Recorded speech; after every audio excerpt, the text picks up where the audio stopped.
Josué capítulo 6, 22 a 27.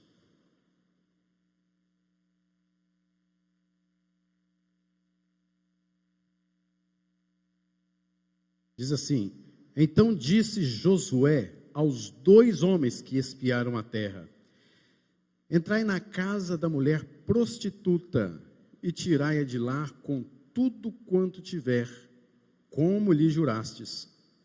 Então entraram os jovens, os espias, e tiraram Raabe, seu pai, sua mãe, seus irmãos, tudo quanto tinha.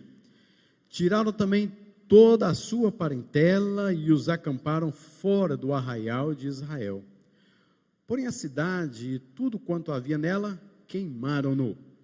Tão somente a prata, o ouro, os utensílios de bronze e de ferro deram para o tesouro da casa do Senhor.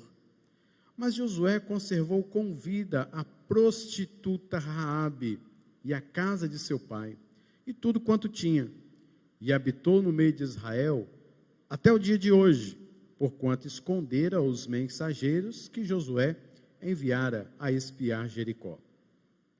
Naquele tempo Josué fez o povo jurar e dizer: Maldito diante do Senhor seja o homem que se levantar e reedificar esta cidade de Jericó.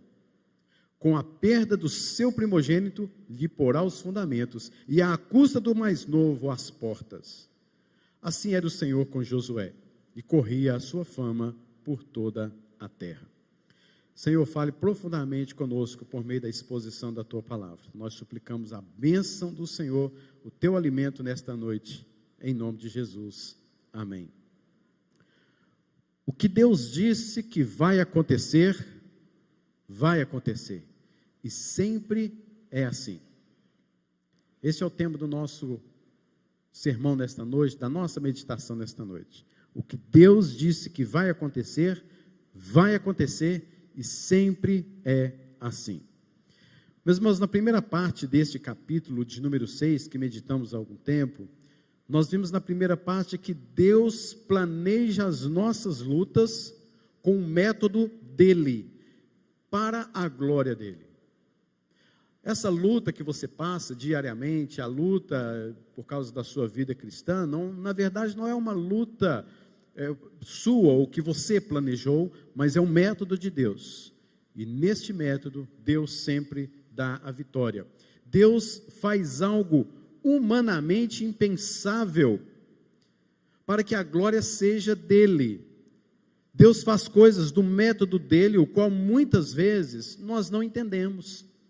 Mas se fosse um método que fosse inteligível da nossa capacidade, que fosse fácil de nós fazermos, a glória seria que meio que nossa também, não é verdade? Mas Deus faz tudo com o método dele, da forma dele, do jeito dele, porque senão nós é quem diríamos assim: fui eu que fiz isso. O exemplo está aqui na primeira parte do capítulo de número 6, onde Deus mandou o povo rodear a cidade de Jericó, todos os dias, durante 7 dias, e no 7º dia rodear ela 7 vezes, e na última vez gritar. A gente vê conquista das cidades com catapultas, com metralhadoras, com tantas artimanhas humanas, mas rodear uma cidade, gritar e tocar trombetas, essa é nova para a gente. E da mesma maneira que é algo que você pensa assim, como isso pôde acontecer? Da mesma maneira, o povo que morava em Jericó, na cidade de Jericó, também pensou a mesma coisa. Mas como pode ser? Eles vão conquistar essa cidade, mas que loucura é essa? Porque o método era de Deus. Se fosse algo facilmente de um estrategista de guerra como Josué, e ele teria capacidade por Deus também de fazer tal coisa, ou aquilo outro, mas esse método não seria propriamente dele. Josué não viria do coração de Josué: vamos rodear a cidade, porque isso é um meio de batalha que eu vi lá no outro império acontecendo. Não, nunca se viu isso, porque Deus usa os seus métodos nas nossas lutas diárias, para que a glória seja dele, e que você entenda que não tem nada da sua parte, porque não é nada, às vezes, tão fácil de entendermos, porque a glória é só a ele. Na segunda parte deste capítulo, vimos que Deus quer nos usar nesse triunfo, e a gente vai pela fé. Os versículos 7 e 11 do capítulo 6 nos mostram isso. Ou seja, quem tinha que tocar trombeta, tocou pela fé. Quem tinha que carregar a arca, carregou a arca pela fé. Quem tinha que marchar pela frente, à frente do povo, marchou pela fé. Quem teve que marchar lá atrás, como era a organização, marchou lá atrás também pela fé. Quem teve que ficar quieto, e na hora que tinha que ficar quieto, fez também pela fé. E chegou a hora de gritar, de tocar trombetas, eles gritaram, tocaram trombetas pela fé. Mas perceba que eles estão lutando em vitória e não pela vitória. Porque na verdade esta vitória já estava garantida. Eles não lutam por uma vitória, eles lutam já em vitória. Queridos, fé não é algo que você produz com o seu próprio esforço, com a sua própria inteligência, com a sua própria sabedoria, com a sua lógica, com a sua filosofia, com o seu pensamento. Fé é algo que Deus nos concede, é dom de Deus, e passamos a confiar nele e agir do jeito que ele ordena a que venhamos a agir. Uma outra forma de pensar sobre isso é quando Moisés, com as suas mãos levantadas, e enquanto ele ficava com as suas mãos levantadas, o povo vencia. Quando ele abaixava suas mãos, o povo começava a perder. Então, que técnica é essa? Que método é esse? Tudo usado pela fé, os métodos de Deus usando e nós usando para este triunfo, para esta vitória, a fé que Ele mesmo nos concedeu.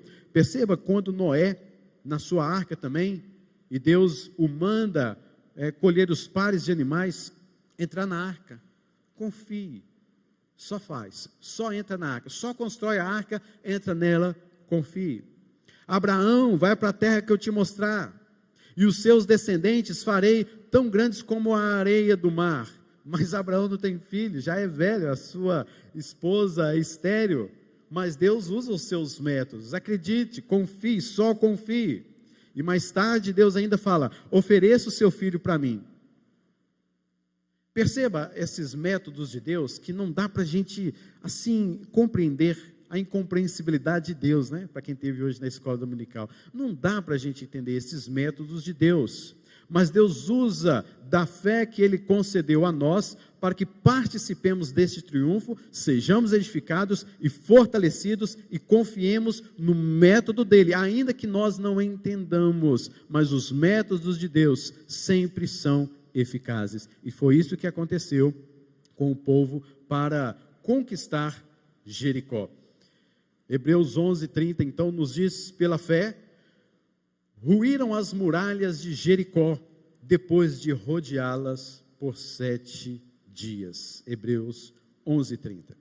E hoje pensando, queridos, nesses versículos 22, 27, hoje pensando aqui conosco, o 7º dia, o que acontece aqui nesse dia?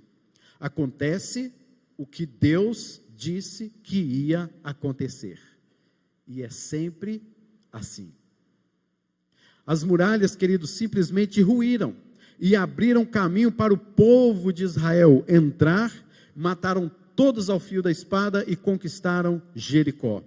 É a primeira e forte batalha dentro do campo, dentro da terra prometida. Diz o versículo de número 21, tudo quanto na cidade havia, destruíram totalmente ao fio da espada, tanto homens como mulheres, tanto meninos como velhos, também bois, ovelhas e jumentos. Meus irmãos, talvez você poderia perguntar ao ler este versículo, mas como assim? Eles mataram todos? E parece, se você ler o livro de Josué, e somente esta parte, parece que este povo de Canaã era um povo inocente, mas não é, queridos. Este povo já vem derramando o cálice de Deus desde Gênesis, capítulo de número 15, versículo 16, onde fala que os amorreus, este povo, já estava inflamando a ira de Deus, e esta inflamação da ira de Deus pelo povo aqui desta região de Jericó e outras mais cidades, Deus já estava se irando com este povo. Deus mandava às vezes mensageiros a este povo, recados a este povo, mas eles sempre continuavam sacrificando seus filhos aos ídolos. sempre continuavam louvando e adorando a deuses estranhos. Então agora chegou a hora da punição divina, da ira divina sobre este povo. Um método de Deus que nós muitas vezes não sabemos explicar, mas foi assim, porque o que Deus disse vai acontecer, e é sempre assim. E essa história então, da conquista de Jericó, nos versículos 22 a 27, termina com duas questões: salvação e maldição. É assim que encerra essa primeira parte, ao contar sobre a conquista de Jericó. Nestes versículos que lemos, nós vemos aí salvação e vemos na outra parte maldição. Primeira parte, então, sobre salvação. Que salvação é essa que está aí acontecendo? Os versículos 22 e 23 nos falam: então disse Josué aos 2 homens que espiaram a terra: entrai na casa da mulher prostituta, tirai de lá com tudo quanto tiver, como lhe jurastes. Então entraram os jovens, tiraram Raabe, os seus familiares, e acamparam fora de Israel. Tão somente a prata e o ouro e os utensílios de bronze e ferro deram para o tesouro da casa do Senhor. E o versículo 25: Josué conservou com vida a prostituta Raabe e a casa de seu pai e tudo quanto tinha, e habitou no meio de Israel até o dia de hoje. Meus irmãos, o que a gente vê aqui, só um minutinho, deixa eu abrir esse negócio.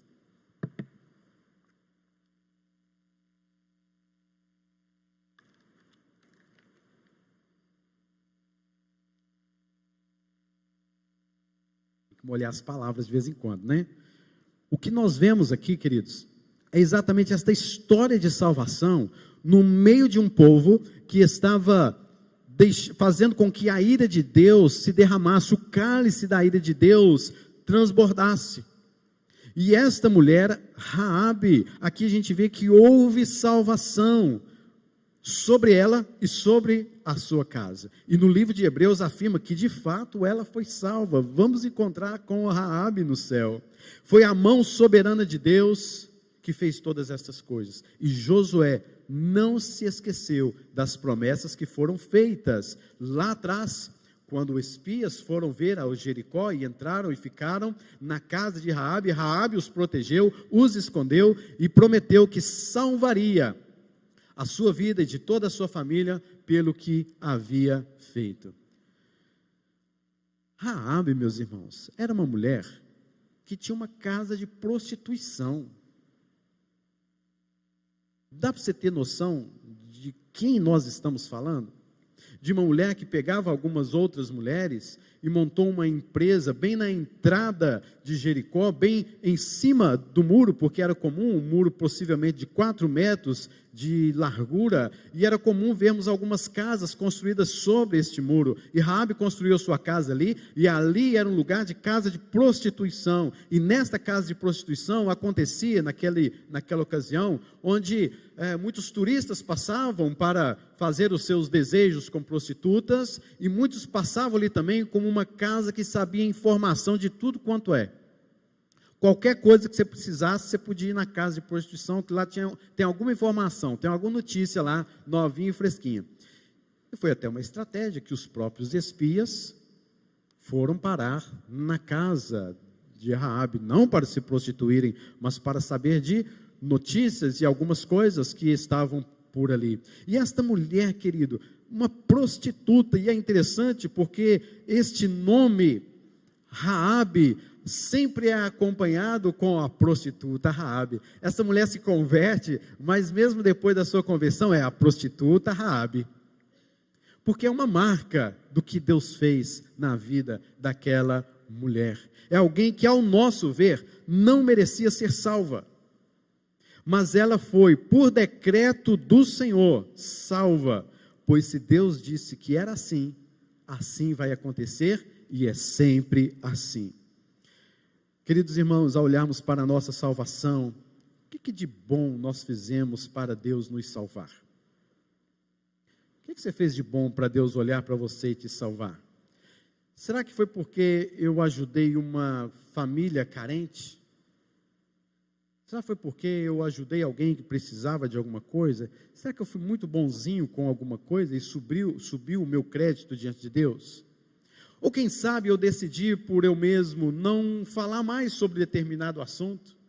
Ou quem sabe parei de fazer o que era pecado e Deus olhou para mim agora com um olhar de graça, se afeiçoou de mim e agora resolveu me salvar? Será que é porque eu procurei me arrepender de certas atitudes? Foi isso, queridos? Foi por isso que Deus te salvou? Quando Deus olhou para você, o que Ele viu? Um servo bom e fiel? Uma pessoa boa, de coração bom? Uma pessoa que soube discernir o que é bom para a vida e cuidar do próximo? Uma pessoa que não matou, não roubou, não prostituiu, não fez isso ou não fez aquilo outro? Nada, queridos. Deus não fez, não olhou para nós nesse sentido. A palavra de Deus nos diz, no Salmo de número 14, e Paulo, em Romanos capítulo de número 3, nos versículos 9 e 10, repete este salmo, dizendo que não há um justo sequer, não há quem entenda, não há quem busque a Deus. Todos se extraviaram e a uma se fizeram inúteis. Em Efésios, o texto que acabamos de ler nos diz que, estando nós mortos nos nossos delitos e pecados, Ele nos deu vida. Quando é que Ele nos deu vida? Quando nós estávamos mortos nos nossos delitos e nos nossos pecados. Efésios capítulo de número 2, versículo 1.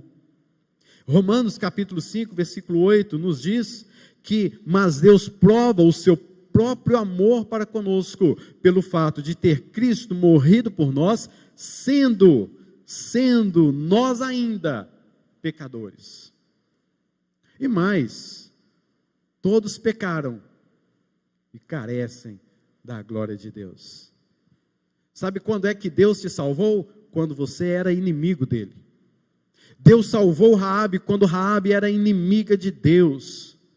Não é porque Deus viu algo de bom em você, querido. Você não tem nada de bom que pudesse acrescentar o seu crédito diante de Deus, e Deus olhar e se afeiçoar de você e te salvar. Absolutamente nada. Como que Deus pôde salvar uma prostituta? Nós poderíamos pensar. Do mesmo jeito que Ele te salvou. Do mesmo jeito.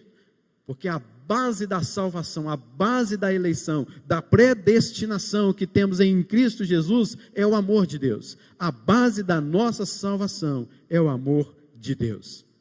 E a palavra de Deus afirma que fomos justificados diante de Deus gratuitamente por sua graça, mediante a redenção que há em Cristo Jesus. Olha que notícia boa essa, queridos. Olha o que Deus fez com você. Ele te livrou do império das trevas, te transportou para o reino do Filho do seu amor, te justificou, te amparou, deu a salvação gratuitamente por meio da sua graça. Hoje você é um filho de Deus, hoje você é salvo por Deus, hoje você, queridos, é um homem de Deus, mas enquanto isso, antes disso, você foi encontrado por Deus morto nos seus delitos, nos seus pecados, na sua inimizade contra Deus, no seu ódio contra Deus, e Deus te salvou, assim como salvou Raabe. Raabe fez uma pública profissão de fé, que foi registrada aí no capítulo de número 2, o qual nós já lemos. No capítulo 2, 21, diz que ela atou um cordão escarlate, ou seja, um cordão vermelho, bem vermelho mesmo, na sua janela, como sinal de quê? De que quando quando o povo de Israel atacasse então Jericó, eles iriam ver aquela casa onde havia aquele cordão escarlate, e ali então ela seria salva. Aquele povo, aquela família não passaria pela morte. Não foi isso? Capítulo 2, versículo 21. O que nos lembra disso? O que é que te lembra isso? Nos lembra, em primeiro lugar, quando o povo de Israel foi para sair do Egito, a última praga, morte dos primogênitos, Deus mandou matar o cordeiro e passar o sangue nos umbrais da porta. E quando o anjo da morte passasse por ali e visse aquele sinal na porta, ele não entraria e não mataria os primogênitos. Salvação, libertação. E agora a gente vê este mesmo sinal, não o mesmo símbolo, mas o mesmo sinal, representando o seguinte: aqui há o sangue de Cristo. De outras palavras, Raabe estava dizendo o que Josué vai dizer lá na frente, no final do seu livro. Raabe já estava dizendo assim: eu e a minha casa serviremos ao Senhor. Coisa linda, né? Que coisa maravilhosa. Salvação de uma prostituta. Já imaginou onde a graça de Deus operou? Quais são os métodos de Deus? Não são os meus, porque se fossem os meus, essa mulher ficaria de longe, eu a julgaria, eu a colocaria numa prisão, num sei lá, uma rejeição total dentro da sociedade. Mas Deus vai lá e nos surpreende na salvação de pessoas que nós nem imaginávamos. Deus salvou a prostituta Raabe. E Raabe, então, queridos, faz esta pública profissão de fé, dizendo que confia no Senhor, e concluímos, portanto, que o homem é justificado pela fé, independente das obras da lei. Romanos 3:28 nos diz isso. Porque imagina se Raabe fosse justificada por alguma obra da lei que ela fizesse. Se Josué chegasse ali com os espias e falasse assim: olha, você agora tem que fazer isso, aquilo outro, se você quiser ser salva. Se você quiser que a gente leve você e sua família, cumpra toda a lei que a gente leva você, salva. Tem jeito não, queridos. E quem é que cumpria a lei? Nem eles estavam cumprindo a lei. A circuncisão foi esquecida há quase 40 anos, bem como a Páscoa. Que lei que eles estavam cumprindo? Não tinha ninguém cumprindo a lei não, nunca cumpriu. Eles não poderiam exigir isso também, porque nós não somos justificados pelas obras da lei, mas pela fé, e esta fé nos é dada por Deus. E olha o que diz Romanos, capítulo de número 9, 14 a 18. Que diremos, pois? Observando este quadro de Raabe, observando o meu quadro, a sua situação, que diremos, pois? A injustiça da parte de Deus? De modo nenhum. Pois ele diz a Moisés: terei misericórdia de quem me aprouver ter misericórdia, e compadecer-me-ei de quem me aprouver ter compaixão. Assim, pois, não depende de quem quer ou de quem corre, mas de usar Deus a sua misericórdia. Porque a Escritura diz a Faraó: para isto mesmo te levantei, para mostrar em ti o meu poder e para que o meu nome seja anunciado por toda a terra. Logo, tem ele misericórdia de quem quer e também endurece a quem lhe apraz. É duro este versículo para alguns. Eu e você fomos alvos desta misericórdia de Deus. Deu para você entender? Ele tem misericórdia de quem quer, e ele quis ter misericórdia de nós. Se você tem Cristo Jesus no seu coração e tem fé, esta fé foi produzida em seu coração por Ele, você com certeza se arrependeu, entregou a sua vida a Ele, e este cordão escarlata, o sangue de Cristo, foi derramado no seu coração, te redimiu, te deu nova vida. Hoje você é justificado gratuitamente, você é santificado por meio da pessoa e da obra e do sangue de Cristo Jesus. Seu nome está escrito desde antes da fundação do mundo no livro da vida, e ali este nome jamais será apagado, e à frente do seu nome está escrito perdoado, e você há de entrar no céu, na glória celestial, não por causa de você, mas por causa da graça inefável de Deus agindo na sua vida, na minha vida, assim como agiu em Raabe. Porque aprouve a Deus ter misericórdia de quem quer. E pela graça de Deus, eu fui alvo da muita mesmo, misericórdia de Deus. Aí, queridos, é a minha pergunta: qual que é a sua glória? Porque muitas vezes você se esquece que foi retirado do poço de perdição, e que você está hoje aqui no corpo de Cristo, na igreja de Cristo, salvo pela misericórdia e graça de Deus. O que é que tem que você possa se gloriar? Você vai se gloriar de quê? Se o método que Deus usou para te salvar não foi um método seu, é um método que para muitos, como os romanos criticaram Paulo, para muitos foi um método de injustiça, porque para ser salvo eu tenho que fazer algo, para ser salvo eu tenho que cumprir a lei, eu tenho que cumprir alguma coisa mínima, não é de graça, assim os romanos pensavam, e Paulo diz, é de graça sim, e tudo que nós temos vem do Senhor, gratuitamente, e foi isso, queridos, que fez com que Raabe, então, entregasse a sua vida a Deus, e Raabe agora está no meio de Israel, e observe o que Deus faz com esta mulher. No livro de Ruth, que está um pouco mais à frente, diz que um homem chamado Salmão, nome até bonito, né? Salmão, lembra de um peixe bem assado, não é não? Em Ruth diz que um homem chamado Salmão se casou com esta mulher, Raabe, a prostituta Raabe, e veio deste casal um homem muito valoroso, que inclusive é uma figura do próprio Cristo no livro de Ruth, chamado Boaz. E através de Boaz, que se casa com Ruth, nós vamos ver uma geração, outra geração e outra, e vem Davi, o grande rei Davi. E desta geração e outra geração e mais gerações, vem o próprio Senhor Jesus Cristo. Qual é o método seu? Qual é o seu método para ser salvo? Qual é o seu planinho que você pode executar nesta terra? Queridos, somente o plano de Deus, porque quando Deus fala que vai acontecer e é sempre assim. Louvado seja o nome do Senhor por isso. E aí a gente vai ver. Hebreus 11:31, pela fé Raabe, a meretriz, não foi destruída com os desobedientes, porque acolheu com paz aos espias. E queridos, para aqueles que não confiam no Senhor, que não entregou a sua vida ao Senhor Jesus Cristo, a sua muralha está rodeada. A sua muralha está sendo rodeada.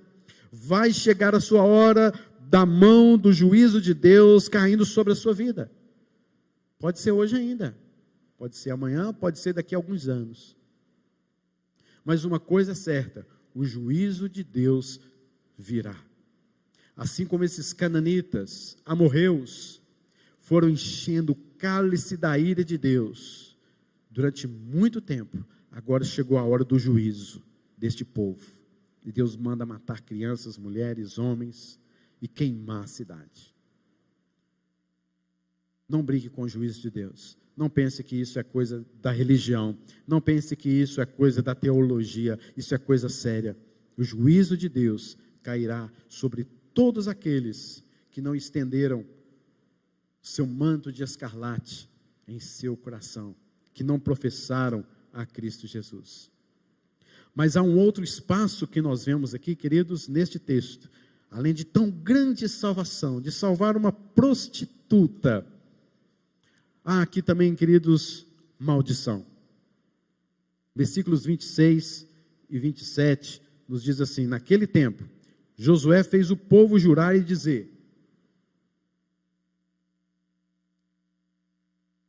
maldito diante do Senhor, Yahvé, Deus da aliança, Deus do pacto, seja o homem que se levantar e reedificar esta cidade de Jericó. Com a perda de seu primogênito, lhe porá os fundamentos, e à custa do mais novo, as portas. Assim era o Senhor com Josué, e corria sua fama por toda a terra. Maldição. Israel está agindo aqui em nome de Deus, não apenas para conquistar as terras, mas são campanhas punitivas em prol do Senhor. Deus está usando o povo de Israel para colocar aquele povo, os cananitas, diante do seu juízo. Deus está dando punição a Jericó, e esta punição é dada por meio de Israel. Então Israel não está ali simplesmente para conquistar uma terra, mas está sendo instrumento do próprio Deus para punir aqueles homens e mulheres e crianças de Jericó, porque há séculos estão provocando a ira do Senhor. E essa ordem que Josué dá de não pegar as coisas para eles, os bens que ali estão, mandou queimar tudo, mas é para que eles não se beneficiassem dos elementos dos pagãos. Havia muitos deuses, muitas estatuetas, muitos objetos consagrados, mas ele disse: tragam o que é ouro, prata, bronze para os tesouros da casa do Senhor, não os objetos deles. E aí, queridos, nós vamos ver que o povo, nesta campanha, nada pega para eles mesmos, mas para o Senhor, para a casa do Senhor, que mais tarde, bem lá na frente, será construída. Eu sei que você talvez saiba que um pouquinho mais à frente, que é o capítulo de número 7, nesse ínterim aqui acontecem algumas coisas, né? Que você depois, quando chegar em casa, você vai ler.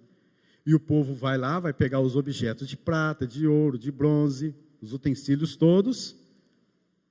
Mas tem um homem aqui que não faz as coisas direito, né? E ele se encantou por uma capa babilônica, coisa mais linda. Coisa mais linda. E depois nós vamos ver isso no capítulo de número 7. Porém, o que acontece aqui agora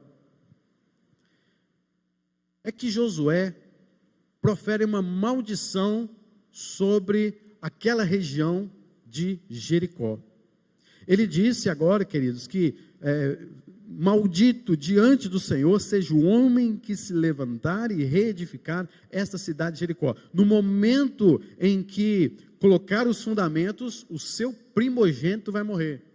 E no momento em que colocar as portas desta cidade, destes muros construídos, então, vai morrer o seu caçula, o mais novo. Acompanhe comigo a história agora em 1 Reis, capítulo de número 16, versículo de número 34. 1 Reis 16, 34, diz assim, 1 Reis 16, 34. Em seus dias, Hiel, que morava em Betel, edificou Jericó. Quando lhe lançou os fundamentos, morreu-lhe Abirão, seu primogênito. Quando lhe pôs as portas, morreu Segube, seu último filho, segundo a palavra do Senhor, que falara por intermédio de Josué, filho de Num. Conforme o Senhor disse que aconteceria, vai acontecer. E é sempre assim. E é sempre assim.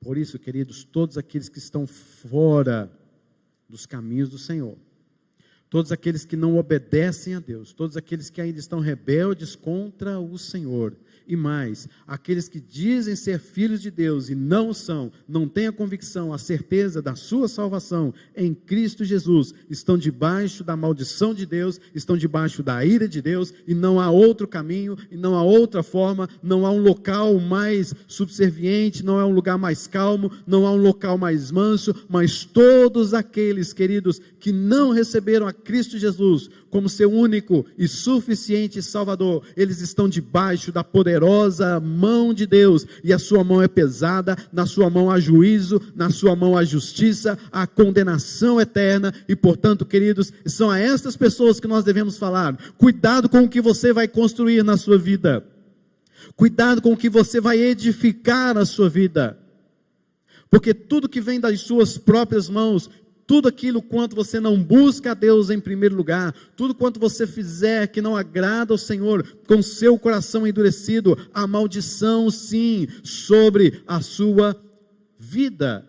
Por isso Jesus Cristo nos contou a história de dois homens, onde um homem construiu a sua casa sobre a areia, o outro construiu a sua casa sobre a rocha.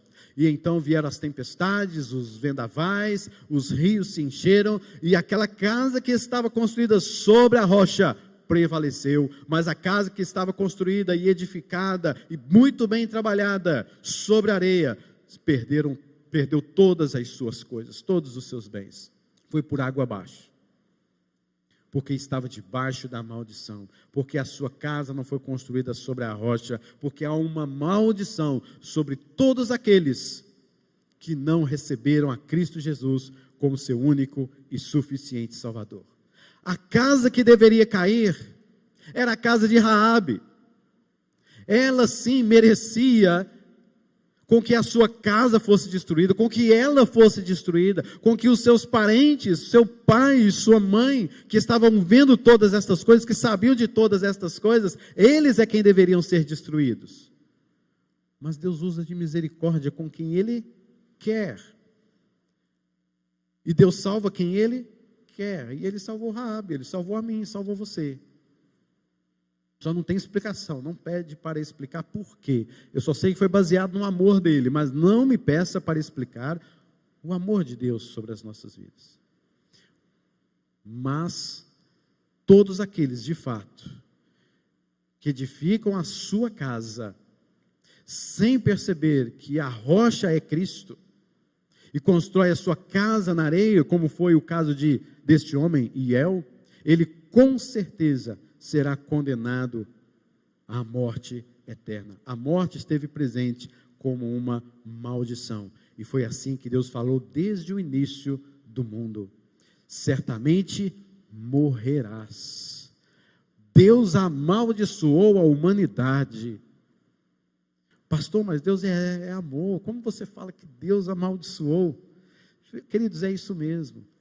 Deus amaldiçoou a humanidade com a morte e morte eterna, mas somente em Cristo, Ele mesmo provê o livramento.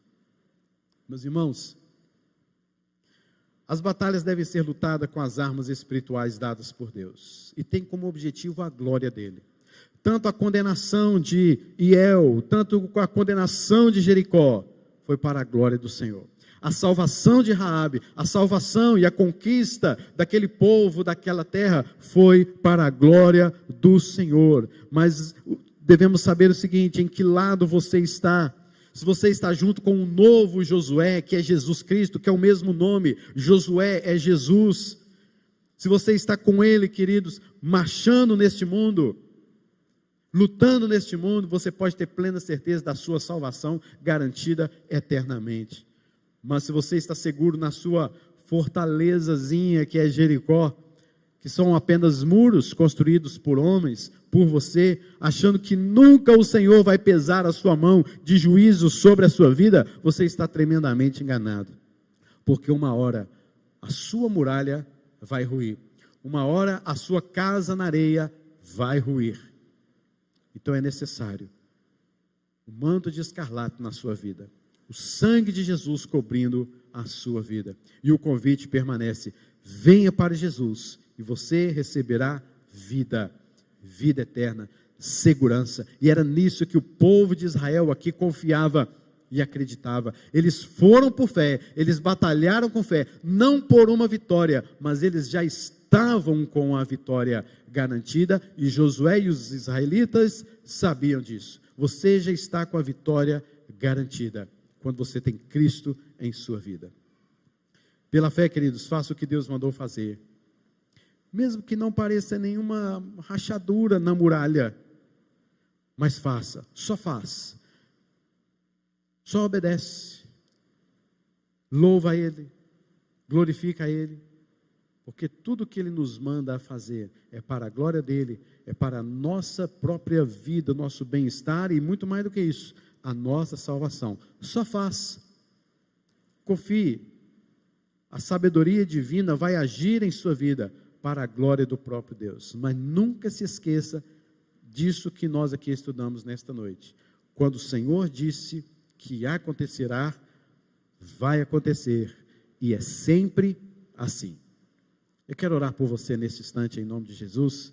Cientes, querido, de que Deus está conosco, de que o Senhor nos salvou, e de que nós podemos ter na nossa batalha da vida uma fé genuína, uma fé realmente que transpõe montanhas, não por causa de mim, não produzida por mim mesmo, mas vinda do próprio Deus, uma fé inabalável, uma fé em que nós podemos ver Deus agindo em nós, nos dando vida, saúde, nos dando o seu perdão, nos justificando diante de Deus, nos fazendo novas criaturas, nos adotando como filhos dele, e assim tendo a vida eterna garantida em Cristo Jesus. Vamos orar neste instante.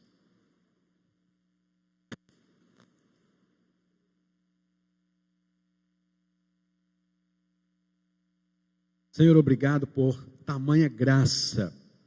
Graça essa que vivemos somente por meio dela. A graça de que o Senhor nos salvou. E Deus, como é bom hoje termos os nossos olhos abertos pelo Senhor e saber que todo o poder pertence ao Senhor Jesus Cristo. Que o Senhor veio até nós, que o Senhor se encarnou, morreu por nós, ressuscitou e nos fez juntamente com o Senhor ressurretos e assentar-nos nas regiões celestiais. E hoje nós somos os teus filhos, adotados, justificados, santificados, e nós podemos andar neste mundo tão terrível, tão conturbado, confiantes nas promessas do Senhor, de que o Senhor nos salvou, de que o Senhor nos protege de todo mal, de que a nossa casa, a nossa família, os meus pensamentos, os meus princípios, hoje, ó Deus, estão sendo construídos na rocha que é o Senhor. E ainda que venham tempestades, e ainda que venham vendavais, o Senhor está comigo, o Senhor está conosco, nos fortalecendo.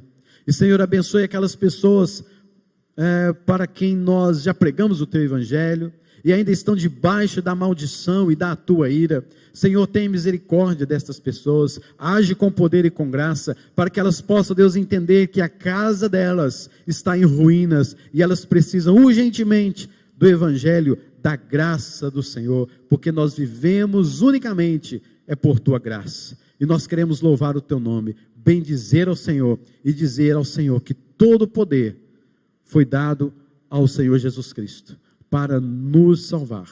A Ti toda a honra, toda a glória e todo o louvor. Amém.